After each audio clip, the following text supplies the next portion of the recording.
Info के नाज़रीन अस्सलाम वालेकुम। आज की वीडियो में आपको बताएंगे कि अमेरिका ने मोदी को बचाने के लिए चीन पर कौन सी पाबंदियां आयद करने जा रहा है। अमेरिका के भारत के साथ कौन से मफादात जुड़े हैं जो वो भारत की खातिर उभरती हुई सुपर पावर चीन से टक्कर लेने की कोशिश में लग गया है। रूस की एजेंसियों ने कैसे भारत और अमेरिका को किनारे लगाने का फैसला कर लिया है। क्या अफगानिस्तान की सरजमीन किसी और सुपर पावर की आखिरी आरामगाह बनने वाली है। पाकिस्तान ने एक और बड़ी कामयाबी हासिल कर ली। ट्रंप और मोदी को सबक सिखाने का फैसला। मुजाहिदीन ने नरेंद्र मोदी को निशाने पर रख लिया। रूस ने ऐसी पेशकश कर दी कि अमेरिका के ऐवानों में हलचल मच गई। पाकिस्तान, रूस और ईरान का अफगानिस्तान की गेम में मजबूत किरदार। नरेंद्र मोदी ने दलाई लामा को इस साल मुबारकबाद क्यों नहीं दी, अहम वजह सामने आ गई। वीडियो में आगे बढ़ने से पहले नए आने वाले दोस्तों से गुजारिश है कि चैनल को सब्सक्राइब कर लें और घंटी के निशान को जरूर दबाएं। वीडियो को व्हाट्सएप ग्रुप्स और फेसबुक पर भी जरूर शेयर कर दें। नाज़रीन इकराम, 40 सालों से अफगानिस्तान की सरजमीन पर खेली जाने वाली गेम उलट गई। दुनिया की सुपर पावर को मुजाहिदीन ने तिगनी का नाच नचा दिया। रूस अब एक बार फिर अफगान गेम में शरीक हो गया। इस बार वो मार खाने नहीं बल्कि पूरी कुव्वत के साथ बदला लेने आया है। तहलका खेज इंकशाफात से ये बात मंजर आम पर आ गई है कि अब अफगान सरजमीन पर अमेरिका और भारत की नाक कटेगी, जैसा कि पहले बड़ी बड़ी ताकतों के साथ हुआ।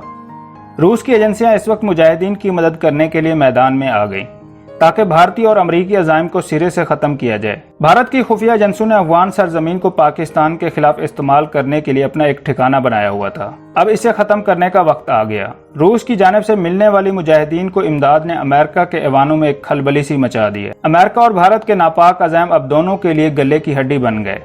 अफगान मुजाहिदीन और रूस ने भारत और अमेरिका के खिलाफ मनसूबाबंदी शुरू कर दी।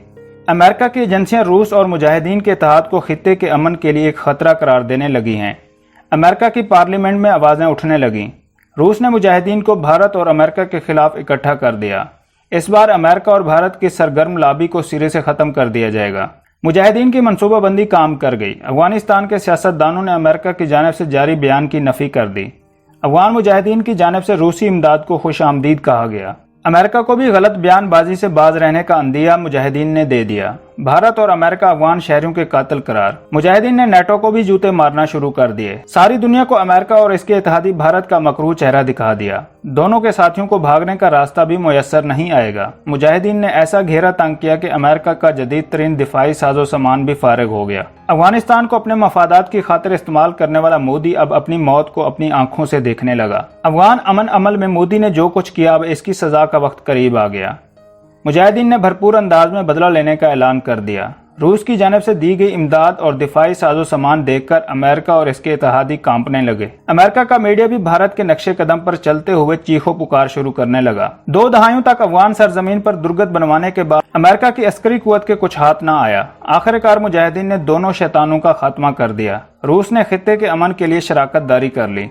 रूस की जानिब से मदद ने इसके मुस्बत किरदार को दुनिया के सामने वाज़े कर दिया। रूस, ईरान और पाकिस्तान के इत्तेहाद ने अफगानिस्तान में अमन की फिजा को कायम कर दिया। मुजाहिदीन ने पाकिस्तान के खिलाफ घिनौना काम करने वाली भारतीय लॉबी को चारों शाने चित कर दिया। अफगानिस्तान में दोबारा अमन की बहाली को वापस लाने में दुनिया इत्तेहादियों के किरदार को कदर की निगाह से देखने लगी। नाज़रीन इकराम, अमेरिका और चीन के दरमियान मीडिया के मामलात पर हालिया महीनों में आलमी वबा और हांगकांग समेत दीगर मसाइल के बाद कशीदगी शुरू हुई थी। अमरीकी वज़ीर ख़ारिजा माइक पॉम्पियो ने दुनिया की मशहूर ऐप टिकटॉक पर इल्ज़ाम आयद करते हुए कहा है कि ये कंपनी सार्फिन का डाटा हुकूमत के साथ शेयर कर रही है, जबकि टिकटॉक इंतजामिया ने इस इल्ज़ाम की सख्ती से तरदीद कर दी। अमरीकी कानून साजों ने मुल्की सार्फिन के डाटा के हवाले से तहफ़्फ़ुज़ात का इजहार करते हुए कहा था कि टिकटॉक जैसी कंपनियों को कानून के मुताबिक मुल्की इंटेलिजेंस इदारों के साथ ताउन करने का पाबंद बनाया जाता है। अमरीकी वज़ीर ख़ारिजा का एक इंटरव्यू में कहना था कि वो मुल्की सार्फिन को खबरदार करते हैं कि वो चीन की short video company ByteDance का इस्तेमाल करते हुए भी मोहतात रहें। जब इनसे पूछा गया कि वो लोगों को टिकटॉक डाउनलोड करने का मशवरा देंगे तो उनका कहना था कि अगर आप चाहते हैं कि आपकी मालूमात चीनी कम्युनिस्ट पार्टी के हाथ लगे तो ऐसा जरूर कीजिए। अमरीकी वज़ीर ख़ारिजा के इस बयान के बाद टिकटॉक इंतजामिया ने बात करते हुए कहा है कि उन्होंने कभी भी अपने सार्फिन का डाटा किसी हुकूमती इदारे को फराहम नहीं किया। अमेरिका की तरफ से ये बयान एक ऐसे वक्त पर सामने आया जब दोनों मुल्कों के माबैन 2 साल से तिजारती जंग जारी है। आलमी वबा, 5G टेक्नोलॉजी और हांगकांग के हवाले से भी दोनों मुल्कों में इख्तलाफात पाए जाते हैं। नाज़रीन इकराम, हाल ही में भारत ने भी सरहदी कशीदगी के बाद टिकटॉक समेत मुतअद्दिद चीनी ऐप्स पर पाबंदी आयद कर दी थी। नई दिल्ली हुकूमत का मकसद भी चीन के बढ़ते हुए असर व रसूख को कम करना है। दूसरी जानिब माइक पॉम्पियो का कहना था कि चीन ने अमरीकी सफारतकारों, सहाफ़ी और सियाहों को तिब्बत के खुद मुख्तार खित्ते और तिब्बत के दीगर इलाकों में सफर करने पर बंदिशें आयद कर रखी हैं। इसलिए अमेरिका भी चीन के मुतअद्दिद ओहदेदारों के लिए वीज़ा महदूद करेगा। अपने बयान में उन्होंने कहा कि PRC हुकूमत और चीन की कम्युनिस्ट पार्टी के इन ओहदेदारों को जो तिब्बत के इलाकों में गैर मुल्कियों की रसाई के हवाले से फैसलों या अमल दरामद में मुलव्वस अरकान पर वीज़ा महदूद करने का ऐलान अमेरिका ने कर दिया है। नाज़रीन इकराम, दूसरी जानिब भारत और चीन के दरमियान जारी हालिया कशीदगी के दौरान भारत के वज़ीर आज़म नरेंद्र मोदी मुसलसल अपोजिशन और मुखालिफिन की तनकीद के निशाने पर हैं। इन पर हालिया तनकीद चीन के खुद मुख्तार इलाके तिब्बत के रूहानी पेशवा दलाई लामा को इनकी सालगिरह की मुबारक ना देने पर हुई है, जो 85 साल के हुए हैं। नरेंद्र मोदी ने आखिरी मरतबा दलाई लामा को इनकी सालगिरह की मुबारकबाद 2013 में दी थी, जब वो भारत के वजीर आजम नहीं थे बल्कि रियासत गुजरात के वजीर आला थे। जब से नरेंद्र मोदी वजीर आजम बने हैं, वो किसी भी मुल्की और गैर मुल्की रहनुमा, चाहे वो रहनुमा अपोजिशन के ही क्यों ना हो, को इनकी सालगिरह की मुबारकबाद देना नहीं भूलते। इसीलिए कई लोग भारत और चीन के दरमियान कशीदगी को इस सालगिरह की मुबारकबाद ना देने की वजह के तौर पर देख रहे हैं। अपोजिशन जमात, कांग्रेस और जिंदगी के दीगर शोबों से ताल्लुक रखने वाले अफराद ने नरेंद्र मोदी को इस हवाले से तनकीद का निशाना बनाया है। कांग्रेस की वर्किंग कमेटी के रुकन रणदीप सिंह सरजीवाला ने लिखा है कि हम इंतजार कर रहे थे कि भारत के वजीर आजम कौम की जानिब से दलाई लामा को सालगिरह की मुबारकबाद देने में पहल करेंगे, ताहम इनकी कुछ मजबूरियां होंगी। सहाफी मुसन्निफ स्वाति चतुर्वेदी ने ट्विटर पर लिखा है कि अफसोस है कि भारत के वजीर आजम ने दलाई लामा को सालगिरह की मुबारक नहीं दी, चीन इससे बहुत खुश होगा। मुहक्किक अशोक सवाई ने लिखा है कि चीन के सदर के डर से भारत के सदर रामनाथ कोविंद और वजीर आजम नरेंद्र मोदी ने दलाई लामा को सालगिरह की मुबारकबाद तक नहीं दी। क्या आप इनसे चीन का सामना करने की तवक्को करते हैं? नाज़रीन इकराम, दलाई लामा 85 साल तिब्बत के रूहानी पेशवा हैं। चीन तिब्बत के खिते पर अपना दावा पेश करता है, लेकिन सवाल यह है कि चीन को इस 85 साल बुजुर्ग से इतनी परेशानी क्यों रहती है? दलाई लामा जिस भी मुल्क में जाते हैं, चीन सरकारी तौर पर अपना इतराज जाहिर करता है। आखिर ऐसा क्यों है? चीन दलाई लामा को अलैदगी पसंद समझता है। इसका ख्याल है कि दलाई लामा इसके लिए एक मसला है। अगर दलाई लामा अमेरिका भी जाते हैं तो चीन के कान खड़े हो जाते हैं। ताहम 2010 में उस वक्त के अमरीकी सदर बराक ओबामा ने चीन की मुखालफत के बावजूद दलाई लामा से मुलाकात की थी।